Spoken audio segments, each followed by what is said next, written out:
ఓం నమో భగవతే నమః. శ్రీ దుర్గాదేవియే నమో నమః. రక్త తర్పణ చేతబడి మీ శత్రువులు గాని, మీరంటే గిట్టని వాళ్ళు గాని, మిమ్మల్ని వేధించే వాళ్ళని గాని వాళ్ళ ఫోటో పేర్లతో రక్త తర్పణం చేసి ఒక ఆత్మని మా ఆధీనంలో చేసుకొని మీ శత్రువుల వంటి మీదకు పంపించి మీ చేతికి మట్టి అంటకుండా, మీ పేరు బయటికి రాకుండా వాళ్ళ అంతటా వాళ్ళనే అంతం చేసుకునేలా చేస్తాము.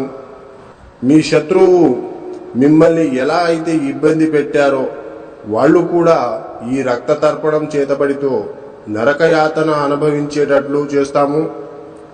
మీకు ఎలాంటి సమస్య అయినా సరే, భార్యాభర్తలు విడిపోయినా, ప్రేమికులు విడిపోయిన వాళ్ళని వశీకరణ పూజతో మళ్ళీ కలుసుకునేలా చేస్తాము. జై దుర్గమ్మ శక్తి. మా వీడియోని